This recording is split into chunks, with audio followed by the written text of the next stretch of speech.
Good afternoon, everyone, and welcome to the New York State Interagency Winter Preparedness Workshop. My name is Erin Odell Keller, and I work for the Department of Public Service. I will be your MC for today's event. The workshop has 6 New York State agencies presenting information about programs to help New Yorkers manage their winter energy heating bills, become more energy efficient, and stay safe this winter. The goal of this workshop is to provide you with a one-stop shop for information, materials, and resources that can help you and your constituents this winter. There will be a lot of information provided during the workshop, so please note that the webinar is being recorded. Copies of the slide deck and the recording will be posted on the dps.ny.gov winter website, and you'll see that URL several times before the end of the presentations today. Excuse me. We have a full program today. Before we turn it over to the presenters, I will make some brief introductions. On the panel today, we have staff from the Division of Homes and Community Renewal, or HCR, New York State Power Authority, or NYPA, New York State Energy Research and Development Authority, or NYSERDA, New York State Office for the Aging, or NYSOFA, New York State Department of Public Service, or DPS, and the New York State Office of Temporary and Disability Assistance, or OTDA. There are 2 ways you can ask questions to the presenters during today's event. There will be an open question and answer session after all the agencies have given their presentations. In addition, you can enter a question into the Q&A box during the workshop, and I think that the Q&A is down in the lower right-hand corner. It looks like a little question mark. Please tag the presenter or agency to which your question relates. Questions that are entered during the presentations will be answered first during the open Q&A session. Next slide. I will now hand the microphone over to our first speaker of the day, Jasmine Catalano from Homes and Community Renewal. Jasmine will discuss weatherization programs offered through her agency. Jasmine, please start us off today. Good afternoon, and thank you for including us in the presentation today. My name is Jasmine Catalano, and I'm a Special Assistant Project Manager for the Weatherization Assistance Program at the New York State Division of Homes and Community Renewal, and I'm going to be speaking to you about the Weatherization Assistance Program today. Okay, next slide, please. Next slide, please. Let's start by reviewing some weatherization basics. The intent of the Weatherization Assistance Program is to increase energy efficiency in housing occupied by low-income persons. All types of residential housing can be assisted by the Weatherization Assistance Program. This includes multifamily buildings, single-family buildings, owner-occupied buildings, mobile homes, etc. There's a strong quality assurance component. There's an emphasis on health and safety, and the Weatherization Assistance Program, or WAP, receives funding through the U.S. Department of Energy and U.S. Department of Health and Human Services through the Home Energy Assistance Program. Income eligibility for the program follows HEAP income guidelines, which is 60% of the state median income. Next slide, please.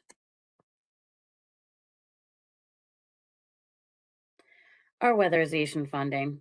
New York State Homes and Community Renewal, or HCR, receives annual allocations. The annual funding is provided by the U.S. Department of Energy, or DOE, which is the weatherization funding, and the U.S. Department of Health and Human Services, or HHS, which is the LIHEAP funding. The regular funding for the 2025 Weatherization Assistance Program was about $67.5 million. With this funding, we will be serving about 6,500 units. The 2025 HEAP funding that was received by the Weatherization Assistance Program was about $39.4 million. With this funding, we will be serving about 3,400 units. The Weatherization Program also received additional funding through the Infrastructure Investment and Jobs Act, or IIJA. New York State received about $289 million. With this funding, we are projecting that about 21,000 units will be weatherized. The weatherization program has an average cost per unit of about $8,547. Next slide, please. Our program structure. Services are delivered by nonprofit partners. The nonprofit partners include mostly community action partnerships and municipalities. We refer to our nonprofit partners as subgrantees. Households with incomes at or below 60% of the state median income are eligible for assistance. Assisted households are HEAP eligible clients. Priority is given to seniors, persons with disabilities, and families with children. Eligibility and building qualification rules for multifamily buildings. At least 66% of building residents must be low income.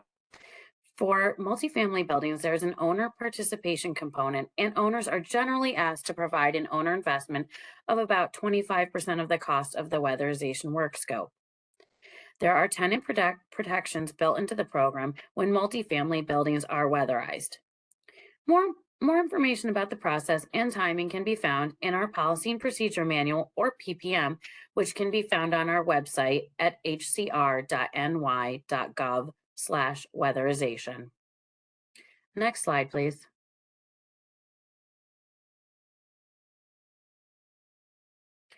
Typical weatherization measures. Prior to any work beginning, an energy audit is performed at the property. The investment into a building is determined by this energy audit. Each energy measure that is installed must be cost effective.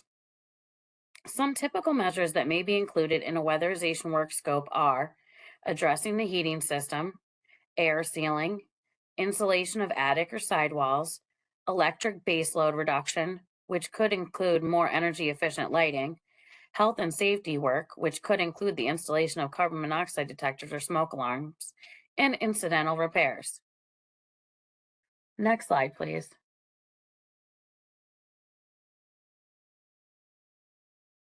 Standards and protocols. There are standards and protocols that guide the weatherization program. We have our Policy and Procedures Manual, or PPM, which is a document that outlines the policies and procedures involved in the delivery of the weatherization program. There are standard work specifications that guide how the work is to be done. We have the Weatherization Field Guide, which also provides information on the standards that the weatherization work should meet. Quality control inspections are done on every completed building to ensure the quality of work and to ensure that the work meets our required standards. We also have other state and federal requirements. We follow procurement requirements such as formal bidding. Where applicable, buildings also go through the historic review process through the State Historic Preservation Office, or SHPO. There's also utilization of minority and women-owned businesses, or MWBEs. Next slide, please.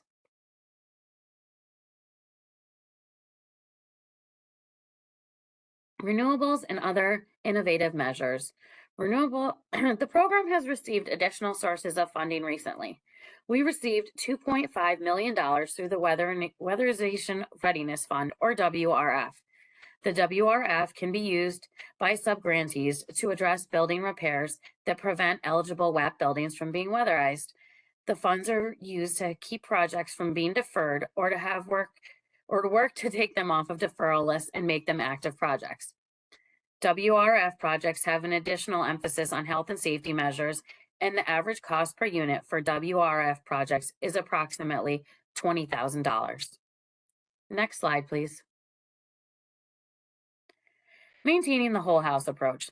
Weatherization works because it addresses the whole building. Weatherization facilitates coordination with other programs, leverages other funding sources, maximizes energy savings, and preserves housing. The program also identifies health, safety, and structural concerns. Next slide, please. Healthy homes and weatherization. Subgrantees must defer work where extensive hazards exist that cannot be addressed with weatherization funds, such as significant structural issues. Subgrantees will use those WRF funds to reduce deferrals where they are able.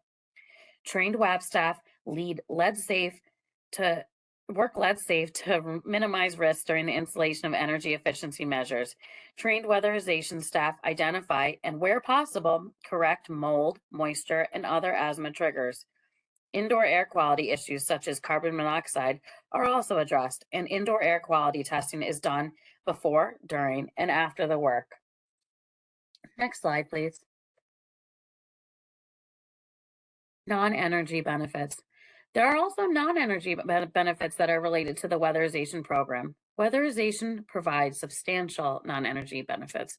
A study was performed by the U.S. Department of Energy, and it showed that for every $1 of weatherization dollars invested into a project, the return is $2.51 in non-energy benefits. Non-energy benefits include things such as household income benefits, health benefits, reduced stress, improved indoor air quality, and potential property value increases. Next slide, please.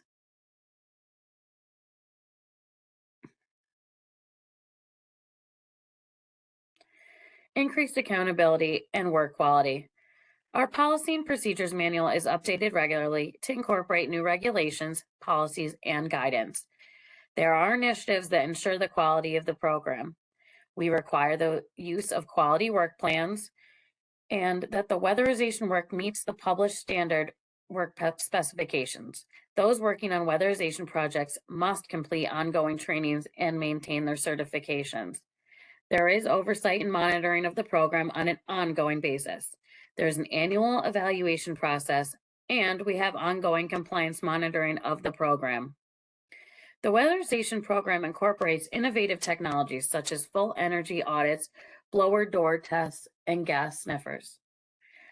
Next slide, please.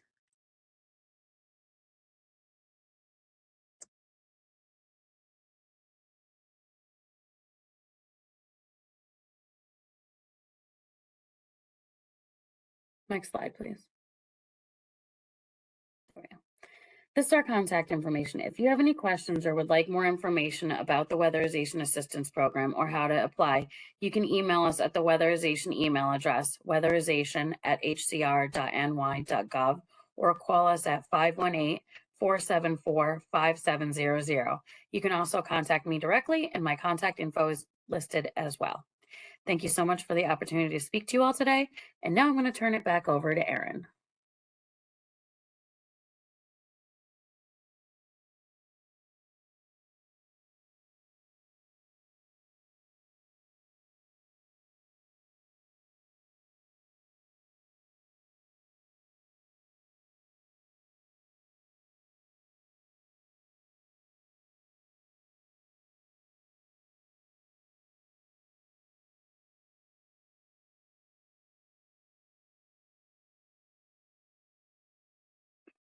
I'm sorry.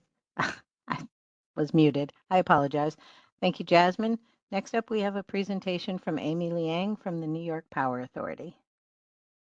Awesome. Thanks, Erin. Hi, everyone. My name is Amy Liang, and I am a Senior Program Coordinator within our Environmental Justice Department at the New York Power Authority. And I'm here to talk to you today about our Energize You adult program. Next slide, please. So starting off with a bit of background, New York Power Authority, or NYPA, is the largest state public power organization in the country.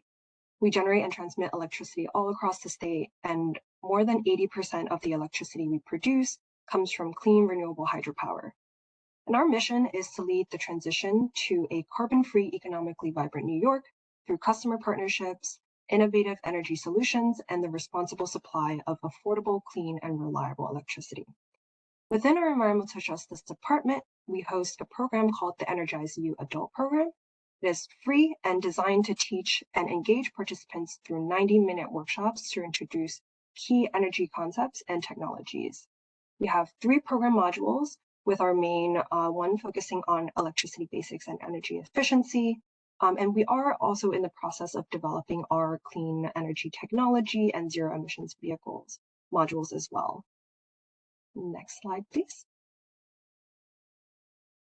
So in terms of the learning objectives for this program, we really want participants to be able to learn and understand NYPA's community role and the state's energy ecosystem. In terms of the fundamentals of energy, we would like the participants to learn about how energy consumption impacts the environment and finances, as well as helping them identify actions they can take to improve their energy use and efficiency at home, and in their community. Next slide, please. So just as an overview of the energy efficiency workshop, so what we aim to do is provide easy, low to no cost ways for participants to conserve energy while lowering utility bills and improving comfort. As you see in the picture here, we have a huge emphasis on interactive hands-on learning, where we have several demos around how to weatherize our doors, our windows, as well as a new activity involving watt metering and using a watt meter and understanding how our appliances may be using energy. Our workshops are up to 90 minutes long. We provide food as well and have the capacity to host during the evenings, after work hours, and weekends as well to meet the needs of our participants. And then at the end of the workshop, participants will receive a free weatherization kit along with a step-by-step installation manual for them to follow along. Next slide, please. And this is just an overview of what the kits will include, just as a high-level summary. But really, the goal is to provide participants with the tools and addressing some of that upfront costs with getting started. Next slide, please. And so our goal is really to support our communities. We built the curriculum with the goal of alleviating that high energy burden that is oftentimes faced by our low or middle income families. We provide simple and renter-friendly demonstrations that don't require tools or permanent solutions, but it's adapted for renters, homeowners, whatever the case is. We provide these workshops free of cost for the organization and participants. And then we also have the capacity to translate the materials into other languages, and a Spanish interpreter can be available upon request, depending on any language needs as well. Next slide, please. And some of the main topics that we'll cover, we'll start off with kind of the basic concepts of energy efficiency. We'll also add in a new section about energy bills as well, and how folks can better understand and read the terms on their energy bills, and providing that resource as well, focusing on heating and cooling, water conservation, as well as any additional resources, highlighting some of the great other programs that we have here within our state. Next slide, please.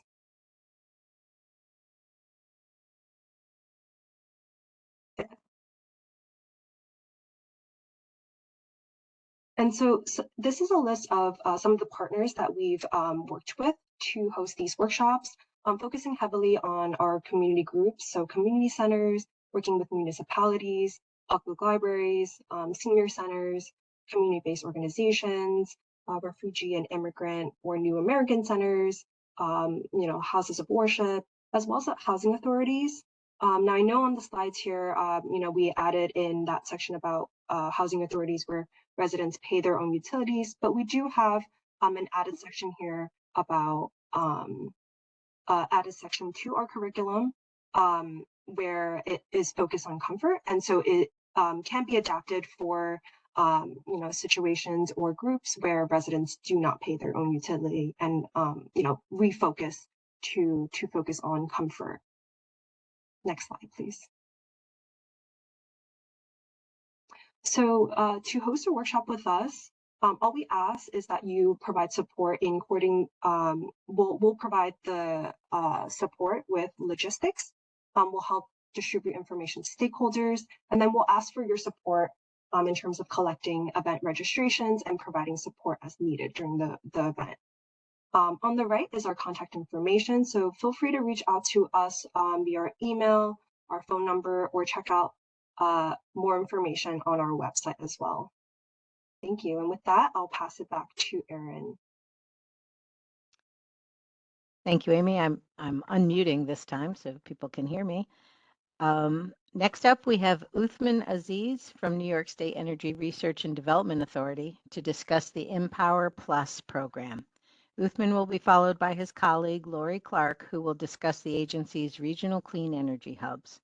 Take it away, Uthman. Thank you so much. Good afternoon, everyone. I hope everyone has had a great start so far to 2026. We'll get right into the overview for Empower Plus, and how this is a pretty good program for New York residents. Next slide, please. So back in 2023, Empower Plus was launched, and then it actually provides low and moderate income households throughout the state of New York no cost home energy assessments and incentives to kind of offset the cost of energy efficiency upgrades within the or with the emphasis of making homes heat pump ready. And it's those heat pump ready homes that have sufficient insulation levels to minimize the cost impacts of homes transition to electricity. So Empower Plus serves around 25,000 households annually through a network of over 220 participating contractors. This year in 2025, I believe we were closer to 20, almost 28,000 customers. Next slide. A little bit about eligibility. First, Empower Plus is open to both owners and renters of single family homes and 2 to 4 unit rental properties. Renters do require permission from the building owner to take advantage of comprehensive energy efficiency measures. So anything that's not going to be considered a direct install, and I'll get into that in a couple slides from now, anything that's not considered direct install, the renter will need the landlord's permission in order to do that. There are some requirements pertaining to income. So we consider low income households earning, less than 60% state median income. For a moderate income, that is going to be households earning between 60% and 80% of the state median income and area median income, whichever is higher. And one thing to note, customers can participate in this program until annual incentive caps are reached. So they're subject to a 1 year look back. We'll get into the caps, but a customer can continue to apply until they reach that cap, and then they will have to wait for 1 year after they reach their cap. Next slide. So a little bit about the funding before we get into some of the incentives and what the program looks like. Empower Plus provides services statewide, but program funding sources the requirements may limit where the program funds can be spent. And so there's a series of different program sources, and you've got one of them being like the SBC funded projects. Those are systems benefit charge. Those projects are limited to households of the main investor-owned utilities who pay into the system benefits charge. So that excludes Long Island and any municipalities. Then you have IRA, you have OTDA, you've got RGGI. These are regional greenhouse gas. OTDA, everyone, the Office of the Aging there. IRA is going to be the Inflation Reduction Act. And so the funds for those particular projects can be used statewide. We also have coming on board this year, EEBE LMI order from DPS that's going to be starting in January 1st, right around this time frame. We may have already submitted a few invoices pertaining or including some of those funds that we now have available through EEBE. And so based on what is available at the time when a project is submitted, or basically project approval is subject to the availability of funds at that time of the work scope submission.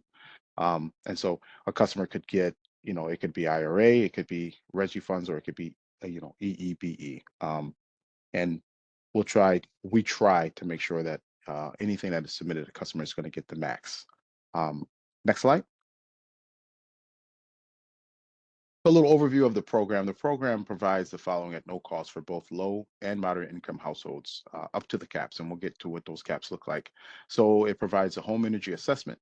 It provides direct install measures such as thermostats, power strips, furnace filters, and weather stripping, insulation, air sealing, and then you have heating and hot water repair or replacements. And NYSERDA prioritizes heat pump technology over any fossil fuel options.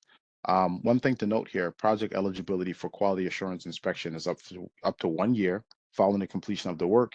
And we do approximately about 15% of completed projects are inspected. But if a customer does have improvements done on their home, at any time they can, at the completion of it, they can contact us and request an inspection. Next slide. So what do the incentives look like? For low-income households, Empower Plus covers up to 100% of the cost of the eligible work up to the program cap, and that program cap for single-family homes is $10,000. 2 to 4 family rental homes, the initial unit is $10,000, and then each additional unit after that is 5,000. So if you've got a 2 to 4 or 1 to 4 rental home property, the first unit cap will be at 10,000. This is just for low income. Will be at 10,000, and each additional unit from there, their cap is 5,000. If 50% or more of the units are income eligible, then the entire project is going to be considered income eligible. So if you've got, low income in apartment 1 and apartment 2, then we're going to consider apartment 3 and apartment 4 also low income, which means that they're going to have the higher cap. Now, there is an additional $14,000 available for each unit through IRA, and we'll get to what that looks like. Next slide.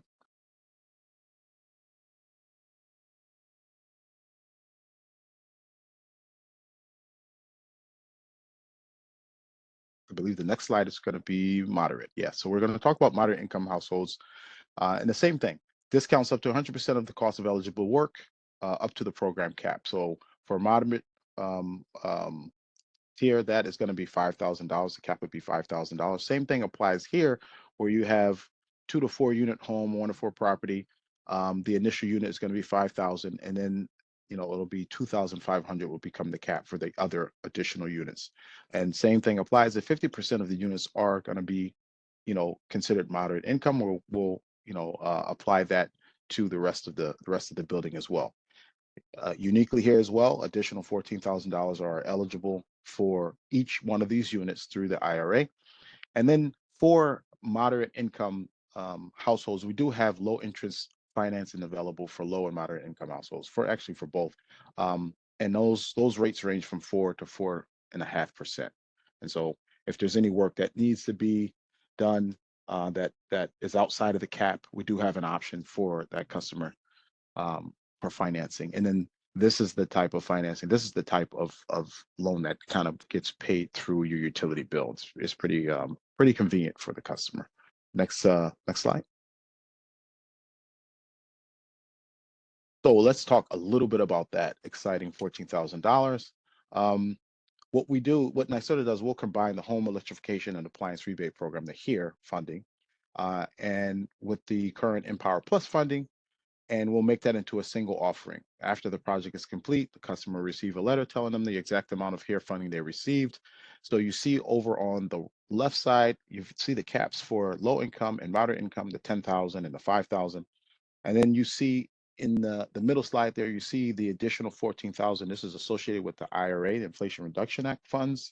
And those are all line item things. You see the heat pumps, the heat pump water heater, the electrical service upgrade, and each one of these has a specific amount associated with it, adding up to $14,000. So now if you go to the far right, you see what it looks like for each individual home, right?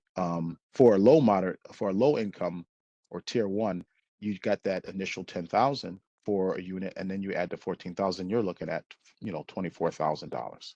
For a moderate, same thing, you got the initial 5,000, you add the 14, you've got $19,000 that you can put into a home, and take care of their installation levels and other needs as well. So it's a powerful tool that really can help New York homeowners or renters to kind of get up to speed and get ready for electrification, or get on the road for electrification. Next slide.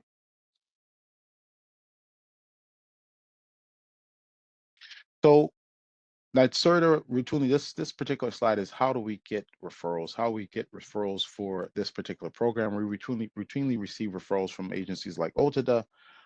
These referrals are households that have been income verified and income eligible for Empower Plus. We also receive utility referrals as well.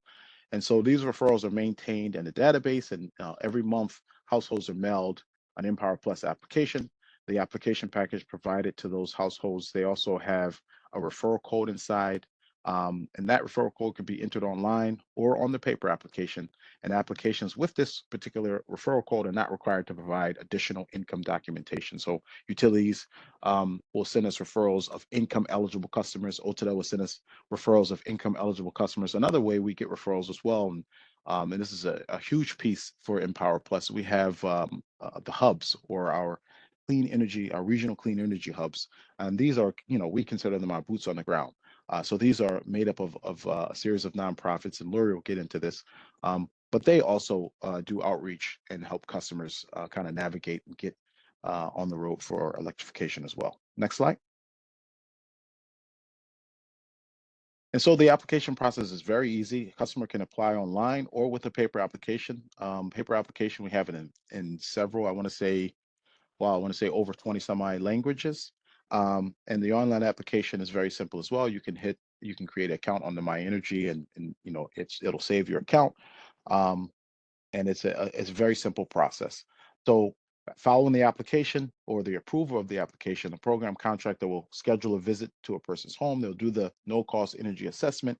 They'll identify opportunities for the household to save energy, which includes, you know, direct install measures. So you know, if something is ready to be improved right there on the spot during their assessment, they'll go ahead and do that. If it's power strips or furnace filters or weather stripping or, you know, LED lighting in some cases. And so that's a benefit to the customer, and that's something that can be done without the permission of the landlord.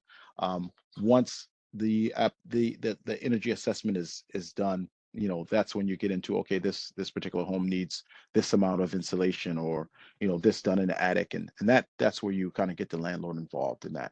But the contractor develops a work scope, and then that work scope is proposed to NYSERDA. Next slide. And so the work scope is approved by the implementer. That's going to be, you know, let's say us, NYSERDA, within a couple days. Usually that's approved. And we're kind of skipping forward, but energy efficiency measures are installed by the contractor. The household signs a certificate of completion. Contractor uploads completion documentation, and this is after the work has been completed, installation and all. And then Clear Result reviews and approves the project for payment, and then we issue payment directly to the contractor. And so the customer doesn't have to once a customer is income eligible, you know, a lot of the paperwork and all that is between the contractor and ourselves to make sure that the work is done properly. But the customer will have some initial paperwork, obviously, to get into the program. And again, after at the completion of everything, 15% of the projects are selected by a third party, and that's usually Honeywell for us. And so we do double check behind contractors, making sure work is done completely and up to code, things like that. And again, if a customer decides that they want to have work inspected, they will give us a call, and we will inspect that. Next slide.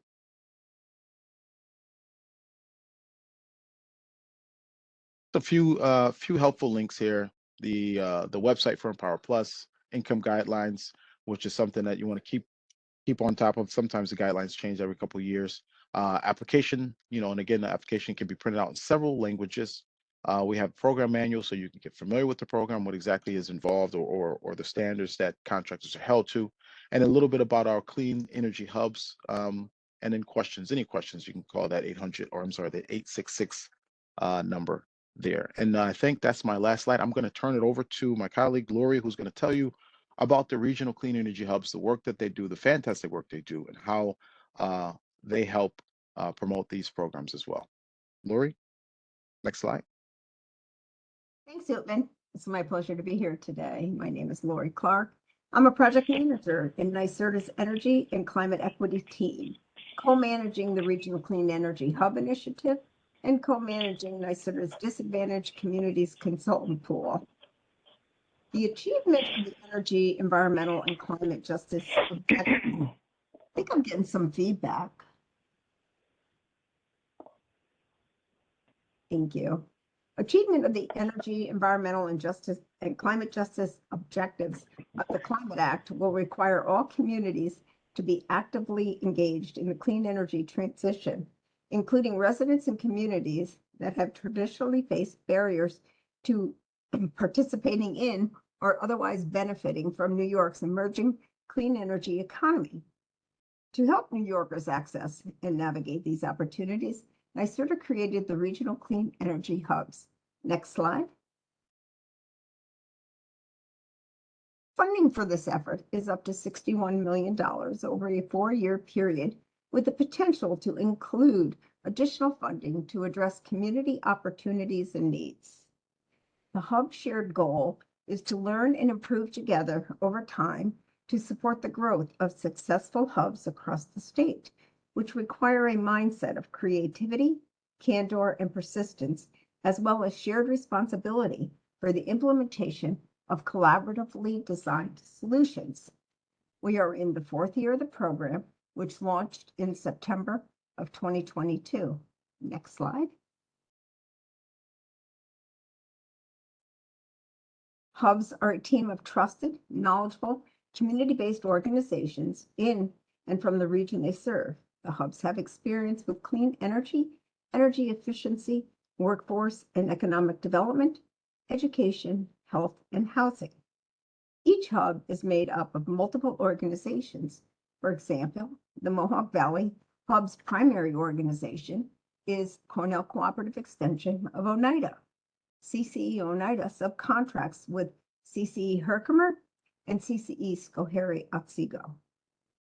Hubs help and provide information to individuals, small businesses, and affordable housing owners about the benefits of the clean energy economy, ways to reduce energy use and costs, and how to make more informed energy decisions.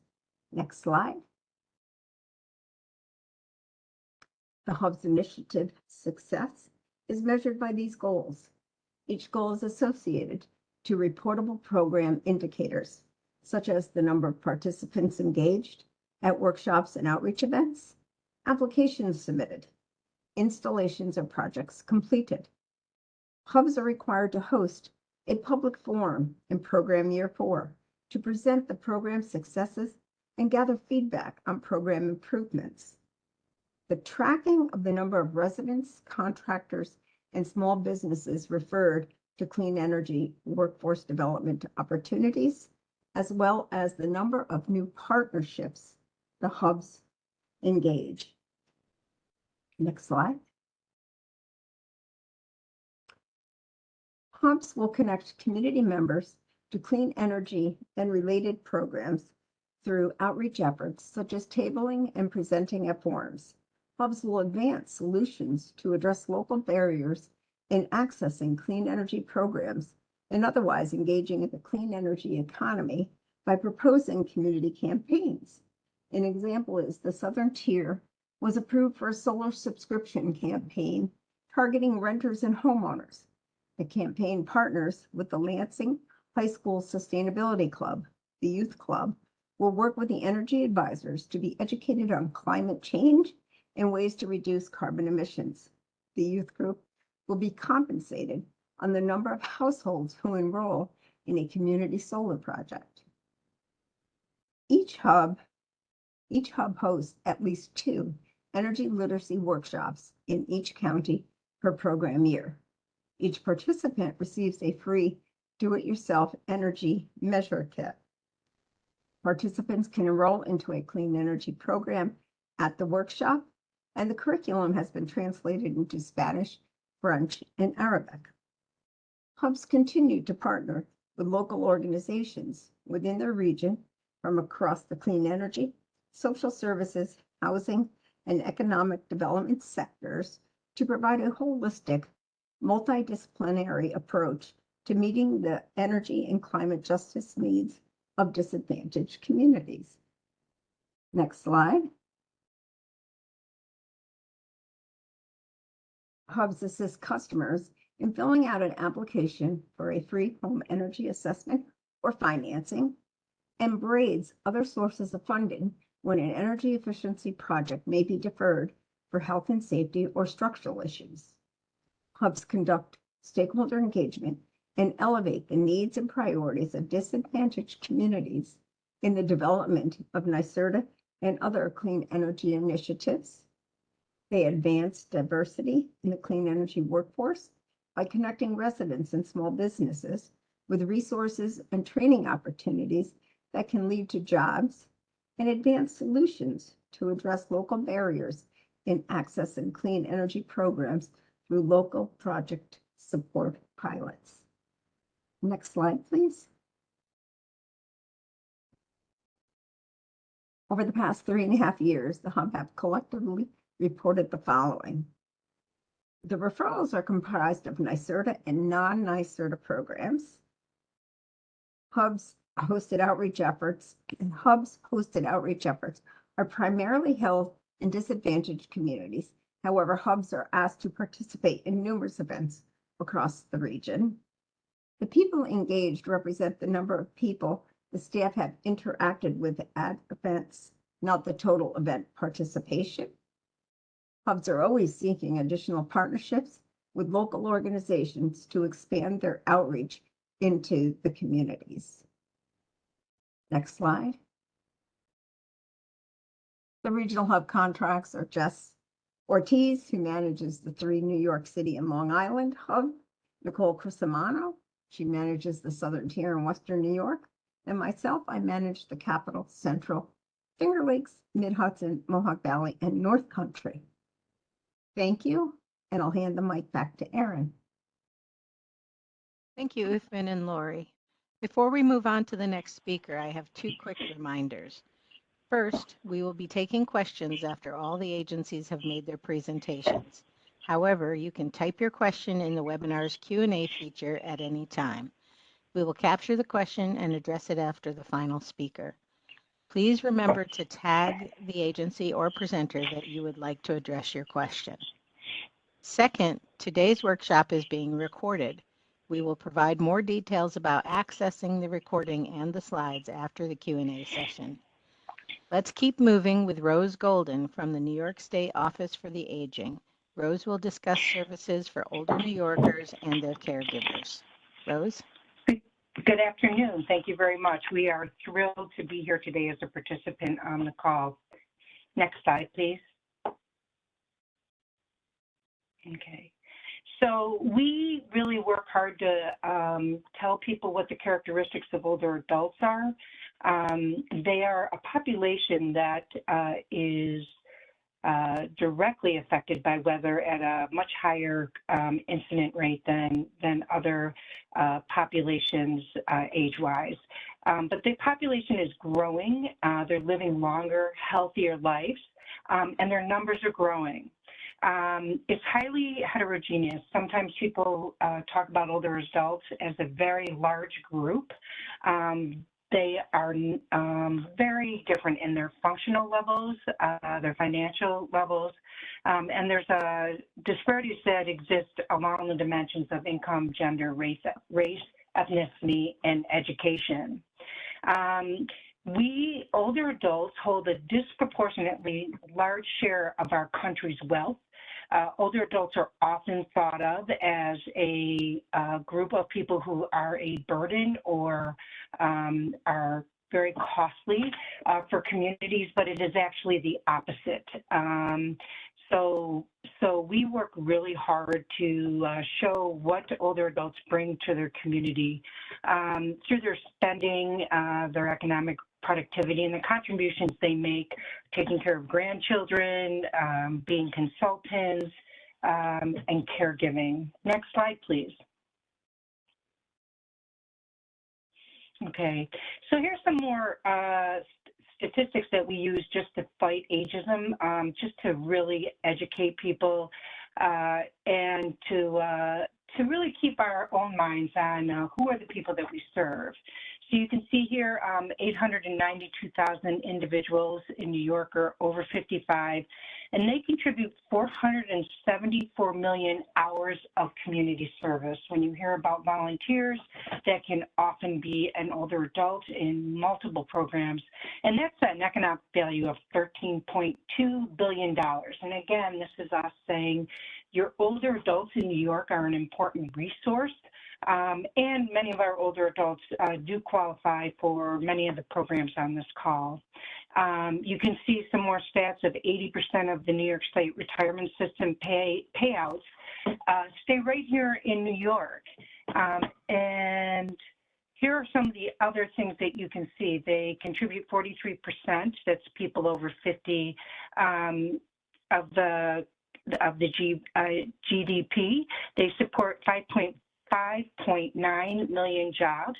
And you can see clearly from the statistics that our older adults are an incredible resource to our communities and to our nations. I think very very important is that 64% of individuals 60 plus, they own their own homes and they have no mortgage. They're contributing to your local tax base, to Medicaid and to schools. And this last number for us is so significant. 4.1 million caregivers, an average of 64, provide unpaid care for loved ones, for a spouse, a child, a grandchild, or others. And that's a total market value of $39 billion. Given the stats we know on caregiving, I am positive that many of you on the call, or a significant percentage, are doing some kind of caregiving in your life currently. Next slide, please.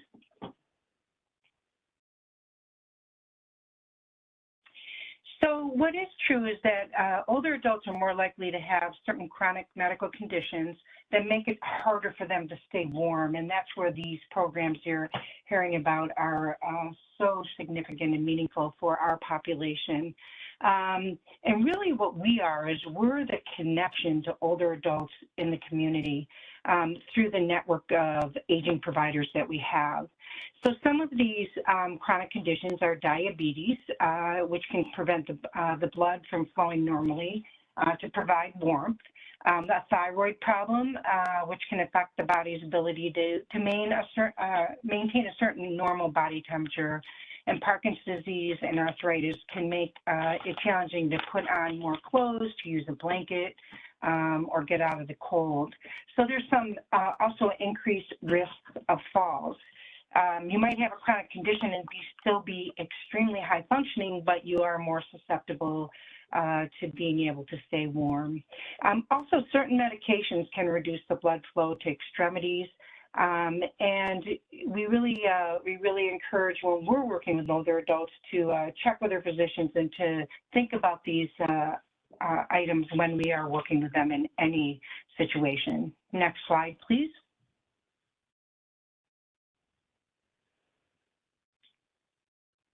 So what we've learned, and which is really important fact that we were discussing at work the other day, is that about 20% of injuries related to exposure to cold occur inside the home. People think of it as outside the home. We recently had a situation with a local county calling us. They were asked to go to an older adult's home for a specific situation, and when they got there, they realized that the home, they initially went in for a concern around food. They got there and realized that the home was not at a reasonable heat to sustain this person's safe living there.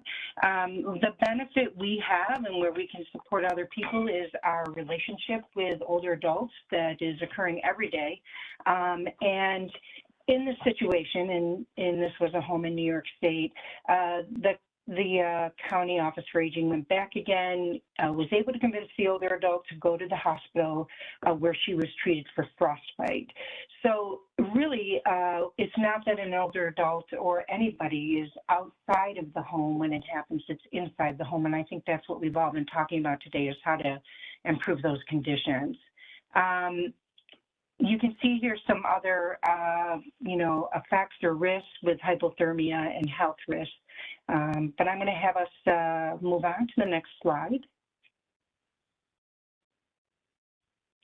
What is energy burden? So energy burden is the percentage of gross household income that is spent on energy costs.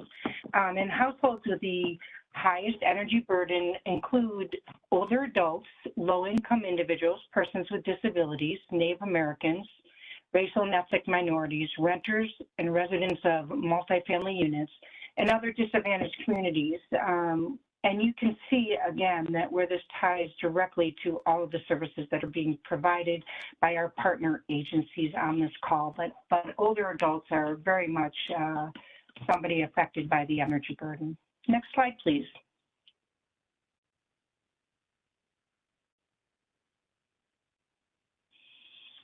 NYSOFA works very hard to partner with other New York State agencies on initiatives dedicated to improving access and to energy affordability. We work very closely with all the partners on the call, And again, I think our role is to connect older adults and local providers with the programs that are on this call, as well as the reverse.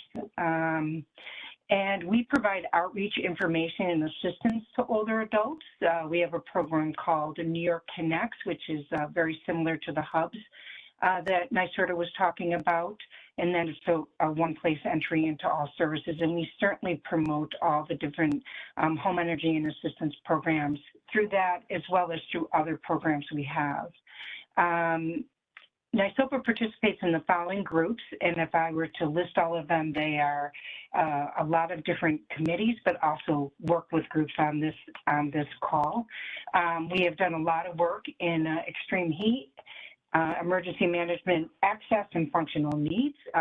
It is not unusual when the temperatures drop or ice drops, a wire's down and people's heating is not working anymore, that they go to a warming site, and we are working to make sure those warming sites can address the needs of someone with an access and functional need. Thank you. Next slide. So it's the mission of the New York State Office for Aging to help older New Yorkers be as independent as possible for as long as possible. I think all of us, as we age daily, we would want that for ourselves. Our emphasis is on hard-to-serve, diverse populations, and we fulfill this mission through advocacy, development, and delivery of person-centered, consumer-oriented, and cost-effective policies. And the average client that we have at NYSOPA or at our local communities is 83, low income, female, because females typically outlive males or have more longevity. Someone who lives alone with 4 to 10 chronic conditions, again, could be very high functioning, but are managing those conditions. Next slide, please. I think that this is really a significant slide. I want to, for those who don't know our structure,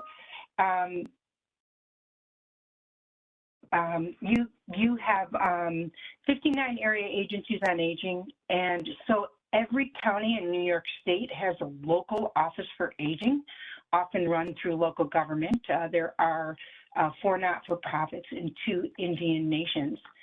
But we use, through those AAAs, our area agencies on aging, we have about approximately 1,200 contractors supporting these community-based services, keeping people in their homes. And here's some numbers on what we have. There's 777 senior centers. We have congregate meal sites, kitchens, and then 2,057 home-delivered meal routes. What I was thinking about on this call is we could be a significant distributor in your communities for any of the information that's been on this call, because we were just reviewing these numbers yesterday, and our home-delivered meals, our meal program, including congregate, home-delivered, and we now have a portable meal, served in the last year 250,000 people, and we delivered 21 million meals. So that is a really great connection where we could be distributing information. If you think about that, that's equal to the population of New York, and that would mean every person in New York could get 1 meal, and that's how large that number is. But it certainly is an avenue, and we welcome the opportunity to use our network to spread the information today. We have the highest level of evidence-based intervention, which is programs that have been proven to be gone through research to show that they have evidence showing that it improves the well-being and health of the person participating, and we had 31,000 older New Yorkers participating. You can see we have a lot of public and private partnerships, and it varies in each community. And we have taken a step to really get people using technology to overcome isolation. We have several new innovations which have really been a very powerful reduction of social isolation. Next slide, please. Before I go on, I think somebody put in the chat that I did mention I did mention warming centers, but I also think about cooling centers would need to be the same with access and functional need. I think that what we talked about the New York State Office for Aging, we're a trusted and established network. There's a lot of work on the ground, and we can often get information out, or we are getting requests for information. So we really are that connection to the older adult in New York. We have experience with hospital transitions, so someone might be discharged from a hospital, but what is the heat situation at home? Did the pipes burst? All that kind of coordination is stuff that we make sure is going okay. We do have a single point of entry to learn about any of our services. And we are serving clients for life. We're not an episode focused or a one-time, be able to put something in for one time. And so that's where we are a great connection to older adults. And so we know people over a long period of time and really appreciate the honor of serving the older adults in New York and really working with all of the presenters today to make such a significant impact on their life. Next slide, please. So I'm not going to go through all these, but this is a list of the core services that we provide. And as you can see, we're very robust. Our services are provided through the Older Americans Act, and therefore there is not a specific cost per service, but anybody participating in a service, we must offer them an opportunity to provide a voluntary contribution, but you will not see us doing eligibility. We do not have eligibility or any means test connected to any of our programs. Next slide, please.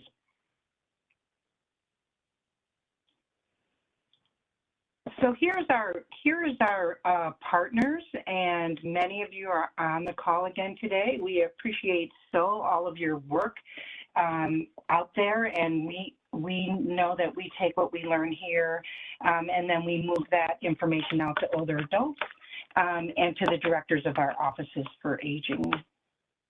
Next slide, please. As I mentioned throughout the talk, we do have a centralized location where you can get a helpline and an online database of trusted information about any kind of long-term service and support in your community. All of our services are based on keeping people in their homes. And here are the different sites that you can use. We also have a health insurance information counseling assistance program, which is phenomenal if you need any help with insurance. What's the best insurance, annual enrollment, that line is there. And our one piece that does work inside residential facilities and nursing homes is the long-term care ombudsman program. And it is housed at NYS, but a separate entity. And it is the program that serves as the ombudsman or the person who helps mediate any concerns or needs that a resident of a nursing home has. It is the mediator between the resident and the facility. So next slide, please. I think this could have been my last. Yeah, so I want to thank you again for the opportunity today. I hope you've learned a little bit about the New York State Office for Aging, and again, thank you for having us participate on this call. Thank you, Rose. Thanks You're for welcome. that presentation. I will now turn it over to my DPS colleagues. First up is Timothy Marsh to discuss energy affordability programs. And after Tim, Xenia Vega and Joanne Palmatier will describe the agency's outreach programs and consumer protections. Thank you. Erin, good morning. My name is Marsh. We can go to the next slide. And so I am with the Department of Public Service, and I'll be discussing utility energy affordability programs. But first, a brief description of the Public Service Commission. The Public Service Commission regulates the state's electric, gas, steam, telecommunications, and water utilities, and oversees the cable industry. Part of the Commission's mission is to ensure safe, secure, and reliable service at just and reasonable rates. The department is the staff arm of the Public Service Commission. Next slide. In 2016, the Public Service Commission, or PSC, established a statewide low-income bill discount program for major electric and gas investor-owned utilities. These discounts help customers move towards a 6% energy burden. All customers are automatically enrolled when participating in the Home Energy Assistance Program, or HEAP. In August of 2021, the Commission issued an order that made program improvements. The modified discount calculation better reflects actual customer data, and eligibility for the programs was expanded to create a uniform process and application to allow a customer to self-certify for program enrollment. Next slide. Enrollment in the EAP can also occur when customers are enrolled in various public assistance programs. For example, National Grid includes this list of qualifying programs. Note that qualifying programs may vary by utility, and DPS is working with the utilities and other stakeholders to develop a consistent statewide list. Next slide. If utility customers are not automatically enrolled in the EAP and are receiving benefits from a qualified program, they can contact the utility by phone, email, or other service provided by the utility, such as a chat function. All utilities have outreach and education programs, which include various methods of dispensing low-income program information to customers. Next slide. The major utilities have more information specific to their service territories. The provided list has links to the Affordable Energy Program for each major utility. And just as a reminder, these slides will be made available to all attendees. Next slide. The Commission approved expanding the Energy Affordability Program for utility customers that are below the state or area median income, but do not currently qualify for EAP. The criteria and procedures for the expanded discount program includes those who are below the area median income for Con Edison and National Grid Metro in New York City, below the area median income for National Grid Metro and Long Island service territories in Nassau County, or below the state median income in all other major electric and gas utility territories. Currently, all utilities are on track to begin enrolling customers in mid-January 2026. Next slide.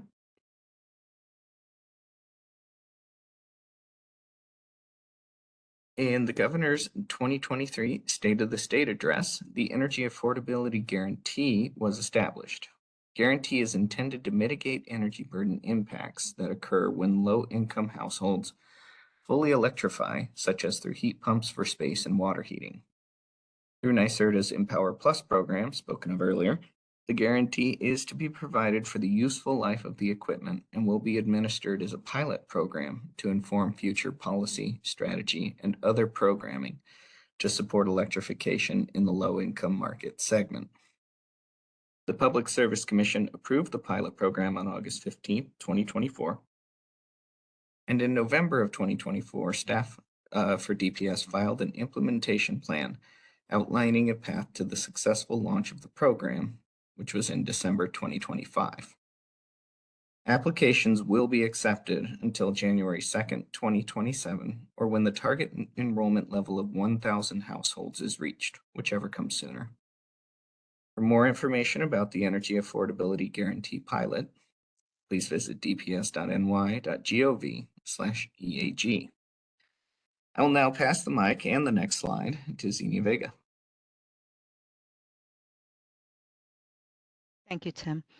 So thank you for joining us. My name is Xenia Vega. I'm part of the Long Island Outreach Team.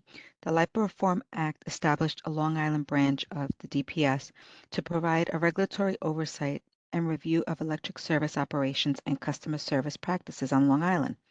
The branch extends the department's expertise and ensures that all Long Island consumers receive the same customer protection as those in the rest of the state. Next slide, please.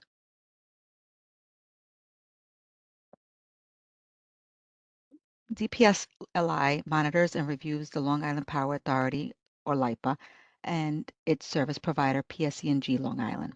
PSE&G in several key areas are evaluated. Staff evaluates plans for upgrading electricity infrastructure, checks PSE&G Long Island's performance against set goals related to customer service and operations, and tracks actual costs versus budget amount. Regular audits assessing LIPA's management practice to improve efficiency and service quality, while external audits ensure that financial records are accurate and compliant with regulations. DPS's primary role is to ensure reliability and safe electric, gas, steam, telecommunication, and water service to homes and businesses at fair rates while protecting the environment. Next slide, please.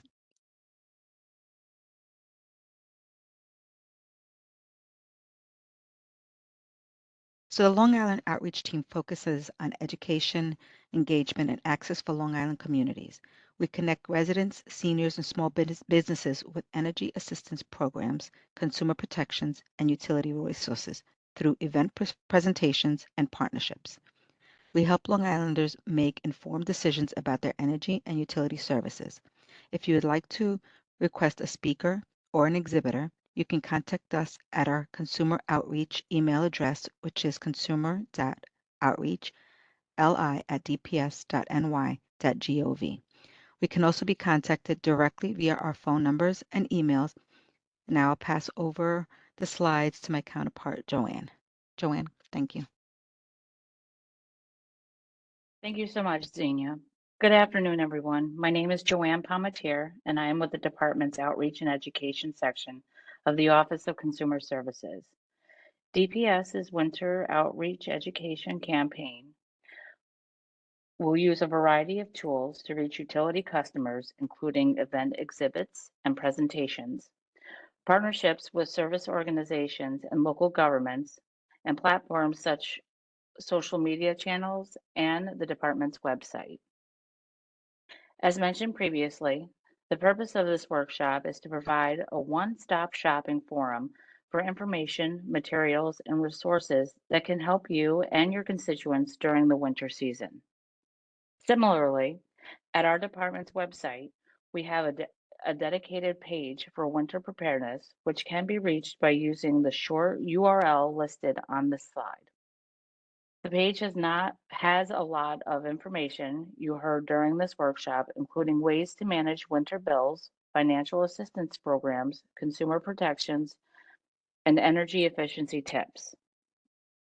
The page has links to New York State and utility assistance programs, as well as copies of DPS's consumer publications in multiple languages. Materials can be downloaded and printed, or hard copies can be ordered from the webpage. Next slide, please.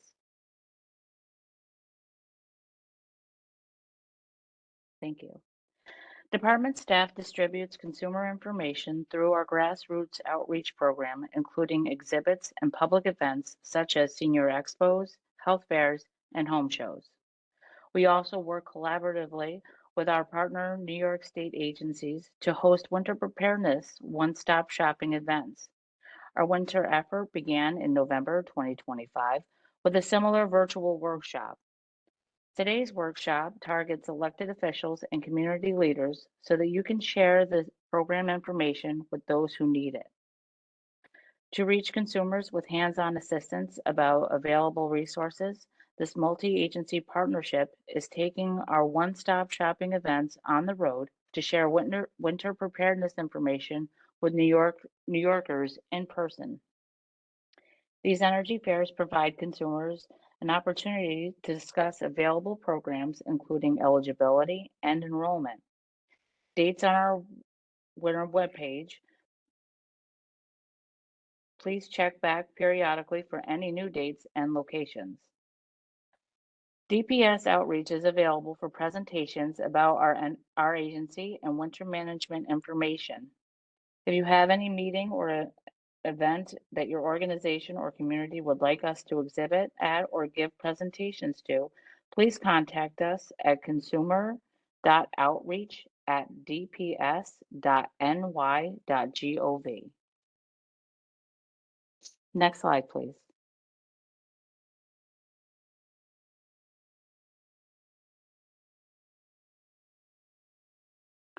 Although DPS conducts outreach all year long about this next topic, consumer rights and protections, we reinforce this message during the winter months, which can be particularly hard for utility consumers, especially older adults and consumers with limited income. Customer protections are laid out in the Home Energy Fairness Practices Act, also known as HEPFA, also known as the Utility Consumers Bill of Rights. HEPFA provides residential customers with comprehensive protections in areas relating to their energy service, such as termination and reconnection of service, customer billing, and procedures for filing a complaint about utility service. Of particular note for our winter campaign are the HEPA cold weather protections, which are in place from November 1st to April 15th each winter season. Under HEPA, electric and gas utilities must determine whether termination will result in serious impairment to health or safety and cannot terminate the service if a resident is likely to suffer a serious impairment to health or safety unless extra steps are taken to notify the Department of Social Services.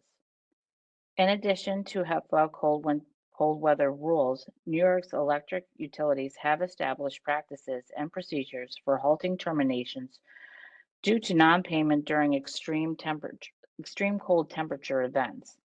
These procedures are detailed within each respective utility's website. This concludes my presentation, and I will turn the microphone to Erin. Thank you so much. Next slide, please. Thank you, Tim, Xenia, and Joanne. Finally, our last speaker today is from OTDA.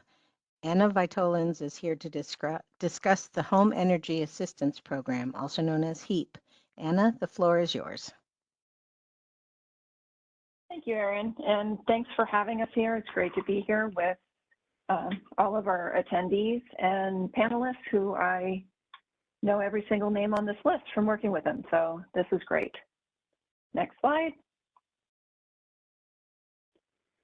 LIHEAP is a federally funded grant program that assists low-income households in meeting their energy needs while providing the largest benefits to households with the highest energy needs. We receive federal funding through a block grant. This year, nationwide LIHEAP funding is at $4 billion, of which 90% has been released to date.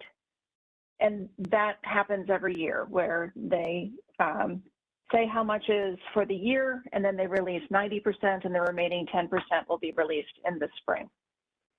New York State share to date is $360 million. Next slide. On the slide are the program components and dates of operation for 25-26.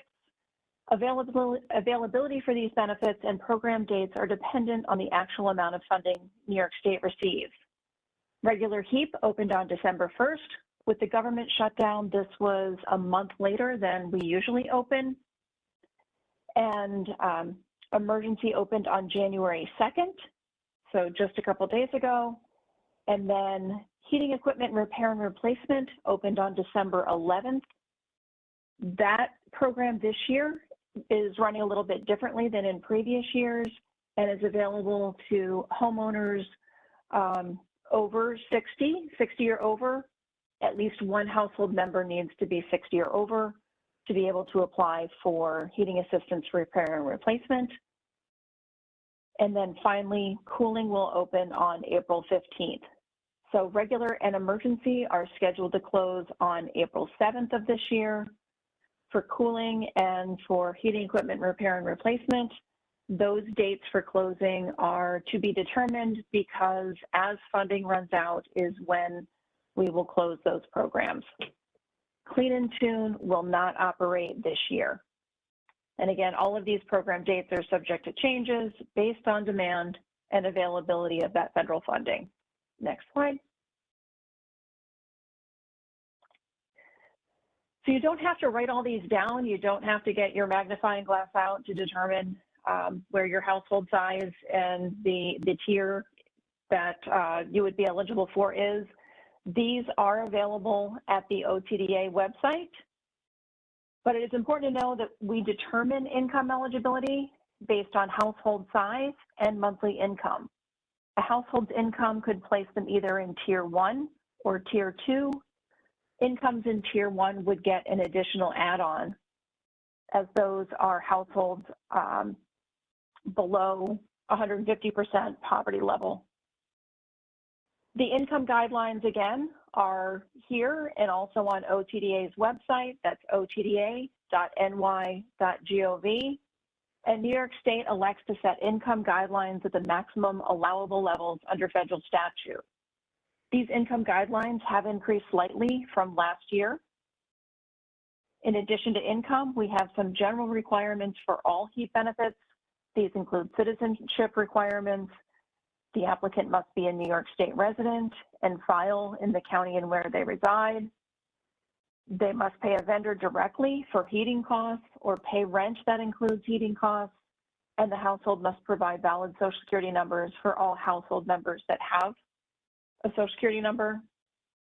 Then again, the household's income must fall within those income guidelines based on their household size. Households with 1 to 13 members are set at 60% of state median income, and then that flips to 150% federal poverty level for households 14 and above. And I misspoke, those Tier 1 guidelines are set at 130% of federal poverty level.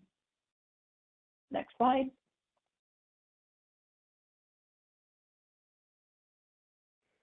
The regular benefit is what most people think about when they hear HEAP. The regular benefit is a one-time annual supplement designed to assist eligible households with the cost of heating their homes. This benefit opened on December 1st and is scheduled to operate until April 7th, 2026. Applications for regular are submitted to the local districts where the applicant lives, and the local Department of Social Services will make that eligibility determination. So regular benefits may be paid to households that heat their home with gas or electric, heat their home with a deliverable fuel, and these benefits are always issued directly to the household's heating vendor. For households that pay indirectly for their heat in the form of rent, heat included benefits may be issued to the household directly on their EBT or CVIC card. If the household pays a vendor for electricity, the heat included benefit may be directed to the electric vendor. Benefit amounts range from $21 to $996, depending on the household's heating type, income tier, and household composition. And it's important to know that all HEAP grants do not need to be paid back. Next slide. Here's a breakdown of those heater benefit amounts. So if a household heats their home with oil, kerosene, or propane, their base benefit would be $900. Coal, wood, or other deliverables, the base benefit would be $635.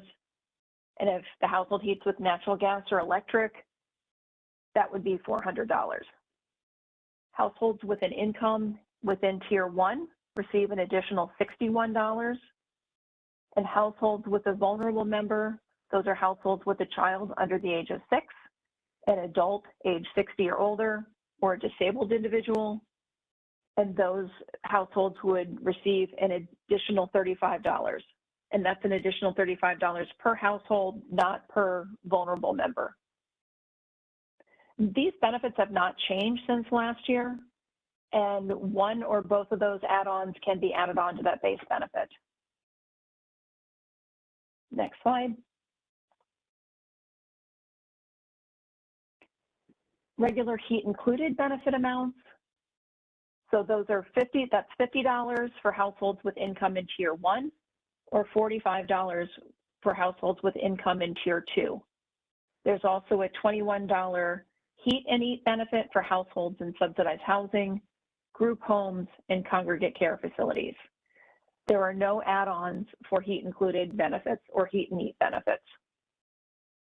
And again, there's no changes to these benefit amounts from last year. Next slide.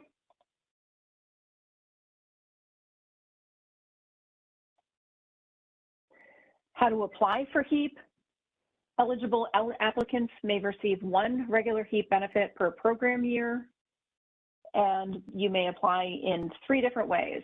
The auto pay, so households who are in receipt of the Supplemental Nutrition Assistance Program or federally funded temporary assistance may get their benefits through the auto pay, where they don't have to do anything else as long as their information is updated with their local Department of Social Services. That auto pay benefit will be issued to either their vendor or to their EBT card. You may apply online, and in areas outside of New York City, you may apply at mybenefits.ny.gov. In New York City, you can go to Access HRA, and I'm not going to read that because if you just type in Access HRA into the search bar, you'll come up with that link to be able to apply in New York City. You can also obtain a paper HEAP application, that's the LDSS 3421, from the OTDA website, or by going to your local district. Households interested in any HEAP benefit should be directed to their local services district, that's their county, and you can find those offices by going to otda.ny.gov and then clicking on Programs, HEAP, and then Contacts. Next slide. So I said emergency opened on January 2nd. Emergency benefits assist eligible households that do not have the resources above the established limits in meeting their immediate heat or heat-related emergency. So the benefit amounts for emergency are the base benefits that I read in the previous slide. So $900 for oil, kerosene, or propane, $635 for wood, coal, or other deliverables. We also have a heat-related electric benefit of $185, and that's for households who have heat included in their rent, but they still pay for lights. We have a $400 emergency benefit for natural gas heat only, a $585 benefit for natural gas and electric, and a $585 benefit for electric heat.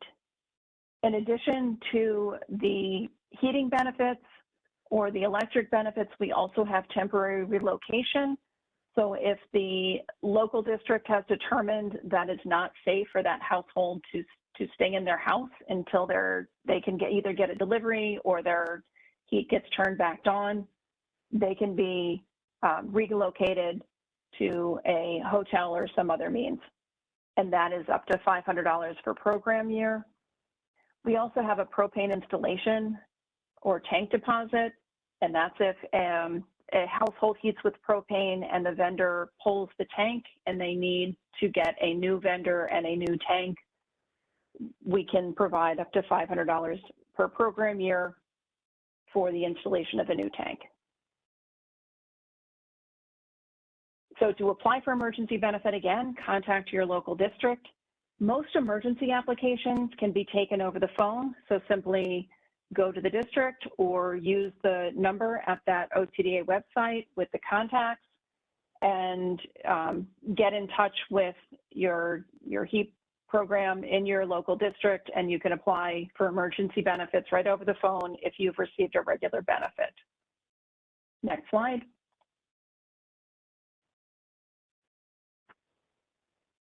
So we do have other HEAP benefits in addition to regular and emergency. We have the heating equipment repair and replacement benefit, and that's available to assist eligible homeowners. And this year, that is limited to homeowners age 60 or older to replace or repair primary heating equipment that is inoperable, unsafe, or detrimental to the homeowner's health. For hair, there's a resource test for all repairs and replacements. The household must not have available resources exceeding $10,000 after allowable deductions. In addition, we have the cooling assistant component that will open April 15th. And cooling benefits are available for HEAP eligible households containing at least one individual with a documented medical condition that is exacerbated by extreme heat. We also provide cooling benefits to households with vulnerable members based on their age. So that's age 60 years or older. Going back to how Rose was saying that the heat affects older adults a little bit harder than other populations. So vulnerable members age 60 or older, or households with children under 6. You must meet all other component eligibility criteria to receive that cooling assistance benefit without a corresponding medical need. Cooling benefits are limited to just air conditioners at this time. There is no cash benefit available for summer months for cooling. So households may receive either a window or a portable air conditioner. If the household has a sleeve unit, we can replace that sleeve unit, but no additional assistance is given other than the installation of that air conditioner. For both those benefits, you can apply at your local district. Next slide.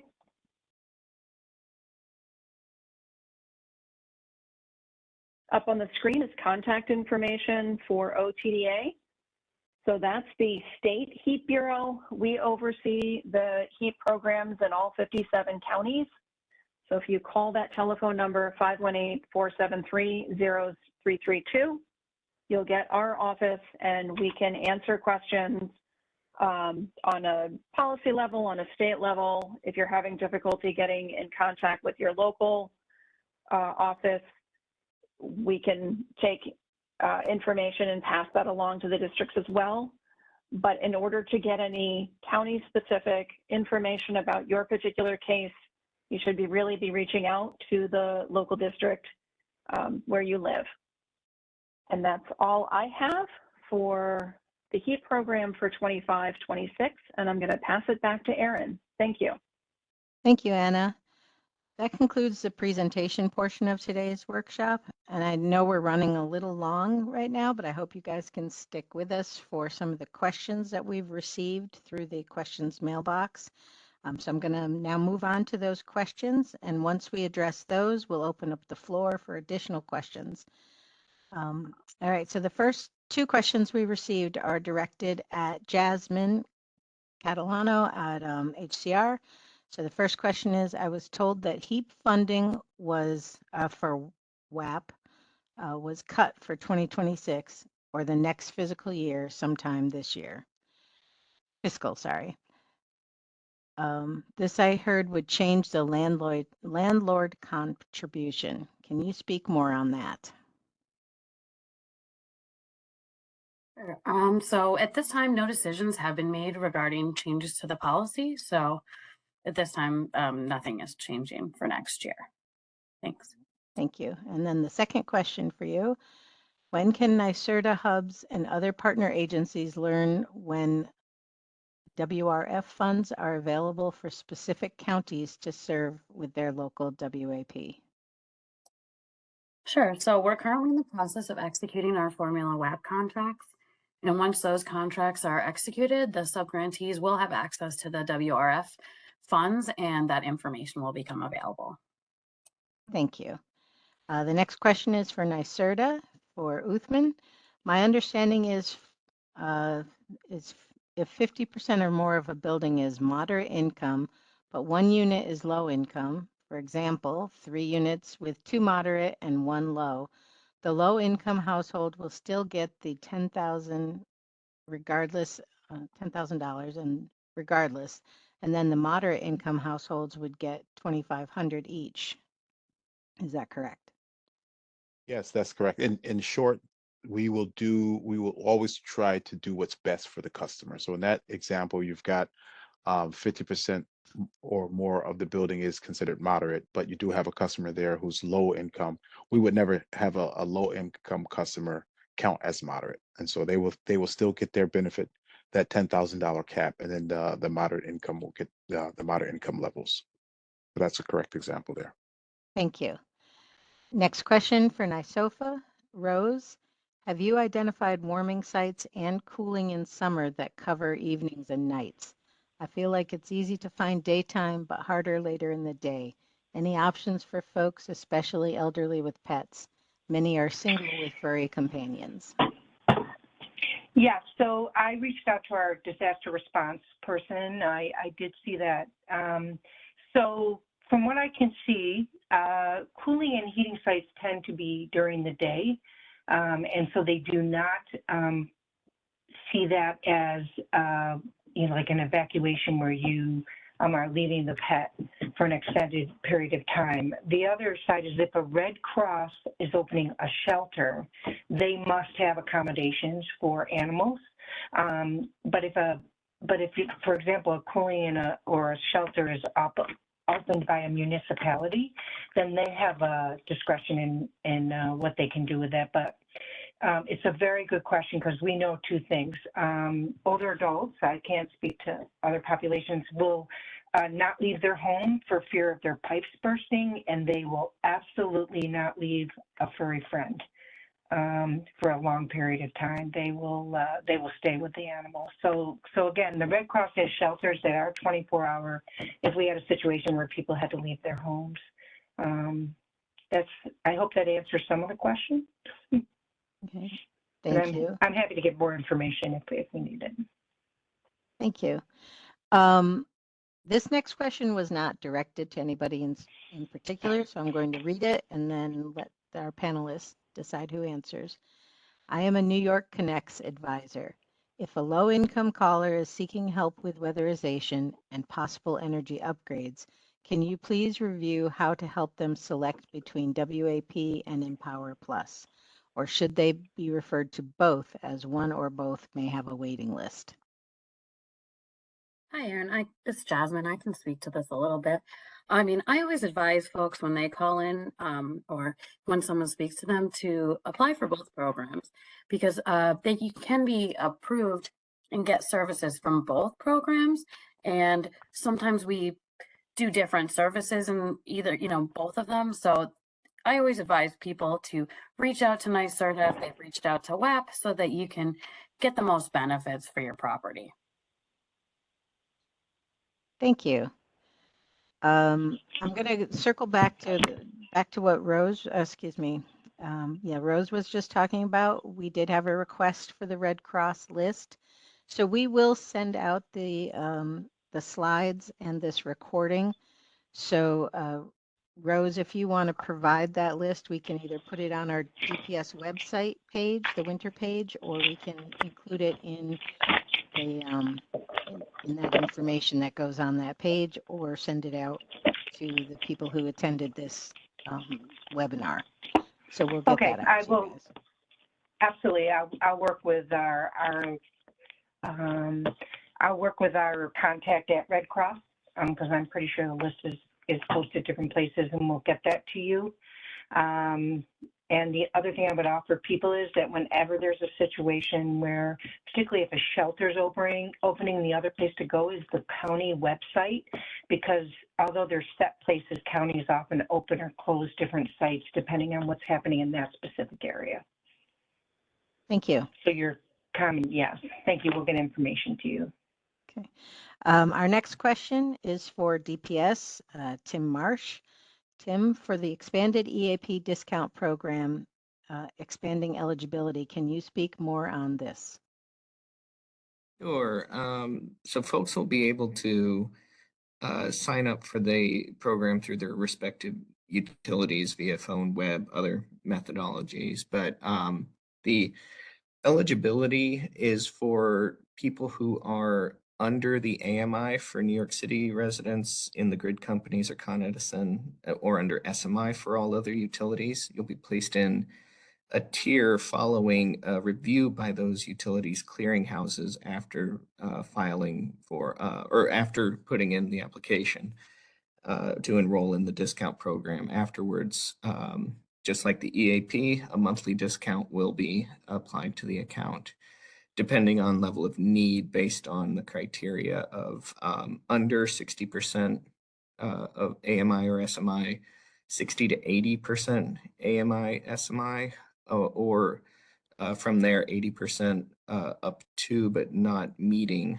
SMI or AMI. So if you are at the AMI or SMI as determined by the clearinghouse, unable to enroll in the program at that point.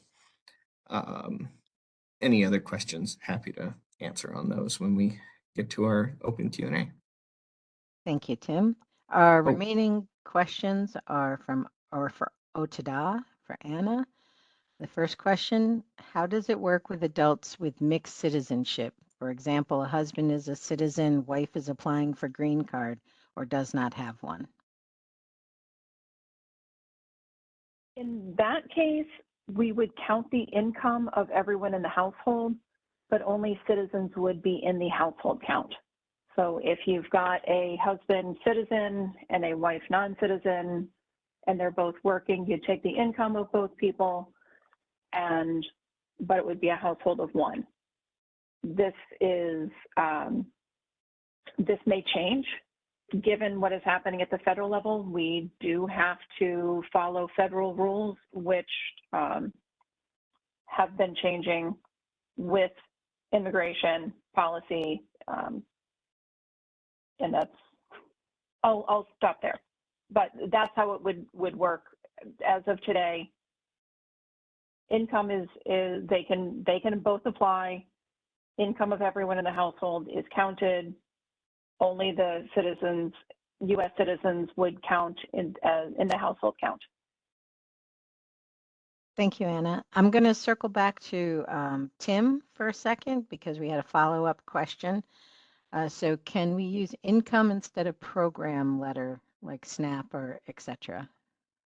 Sure. If you are in one of the qualifying programs for the EAP and you submit proof of participation in SNAP or another qualifying program, you'll be placed in the actual EAP program and receive the discount accordingly. And at this point, we don't have any matching programs statewide to determine if someone is in the 60 to just under 100% AMI or SMI group. So income is our only qualifier at this point. And we would encourage if you do have a matching program letter to get onto the EAP program, the benefits could potentially be higher and may have people eligible for HEAP discounts if they are available. Thank you, HEAP Tim. grants, I should say. Thank you. Anna, before I move on to the next question, I have somebody circling back about the citizenship question. And what about mixed citizenship with children? So that scenario is probably the most common with HEAP recipients, is that the adult in the household would be a non-citizen and the children would be citizens. In that case, it would work the same way, where the income of the adults would be counted, but only the citizens, the U.S. citizens, would be counted in the household count. That does not mean that the child has to have any bills in their name. The bill can be in the adult's name. They're just not included in the household count. Thank you. Okay, on to the next question for you, Anna. Any way to give stakeholder feedback to raise regular benefit for electric customers, since costs of electric are quite high and could encourage heat pump adoption potentially? We do performance measures. We do a performance measures report to HHS every year. We're currently working on that now. And we do talk more, we do go into more of that energy burden that Mysofa was talking about. And we do try to right size the benefits. At this point in time, our benefit levels, at least for 25, 26, are going to remain the same.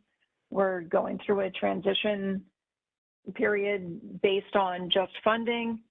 The federal government shutdown affected us greatly with just opening and just making sure that we could get the program opening without any major changes. So we do look at them every year. And right now for energy burden, that electric benefit is pretty much right on that 6%. It's the deliverables, the oil, propane, kerosene, those energy burdens are significantly higher. So, but we do evaluate every year how to right size those benefits for the money we receive. Thank you. And the last question we have in our questions mailbox was for Anna. Any way to access temporary relocation for HEAP, HER, or TA funds for those having not working heating systems this season? If the household is applied for the heating equipment repair and replacement, those emergency funds can be used for that as well. The first questions that the local district are going to ask when they find out that someone's in an emergency situation is, do you have safe supplemental heat? Do you have somewhere else to go? And then when emergency is open, offer temporary relocation. We do work closely with our Temporary Assistance Bureau, and the districts also work very closely with the Temporary Assistance Bureaus to make sure that people are not going to be in unsafe situations. Does that answer your question, Erica? I hope so. So actually, we're going to open up the floor to questions. So if Erica has an additional question, what we can have you do is raise your hand. There's an icon next to your name that will pop up that looks like a little hand, and you can press on that and we'll unmute you so you can ask your question. So now please remember to say the name of the agency or the program related to your question.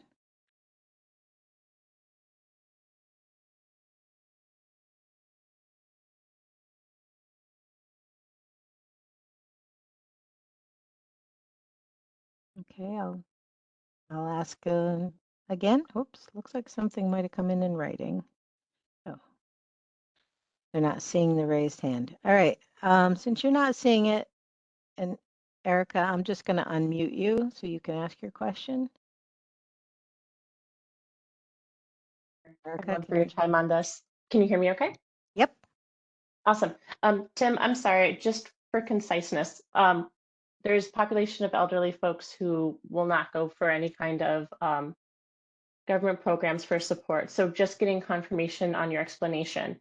With the expanded EAP program, are you saying that folks who are income eligible who can show regular income docs such as Social Security worker, Social Security letters, retirement awards, et cetera, can or cannot access EAP at this time if they do not use SNAP, et cetera?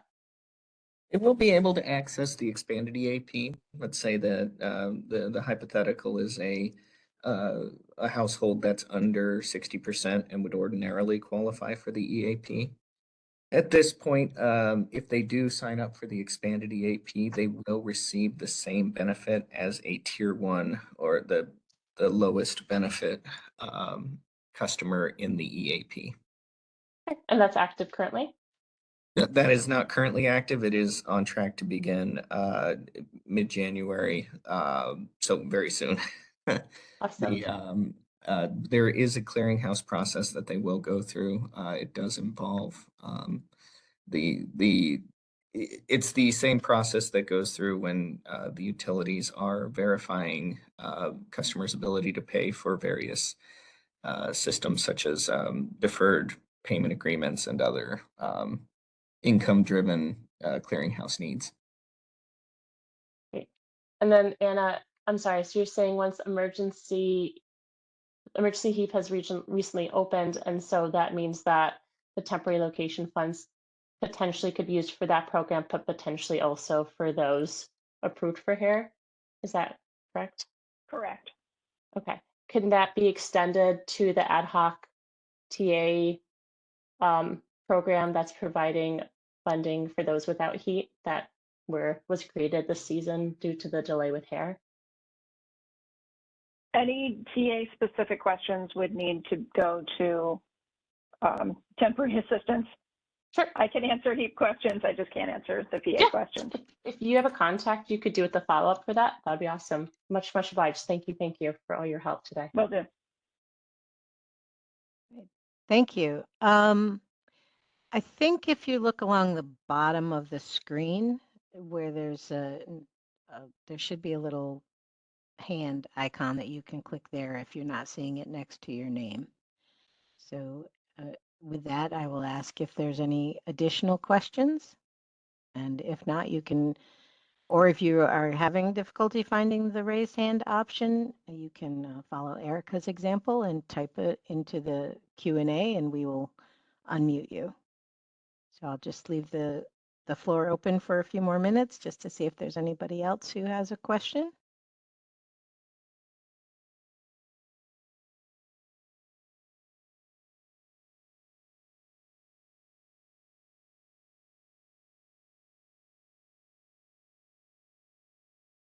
All right, Xenia, are you seeing any questions in the mailbox?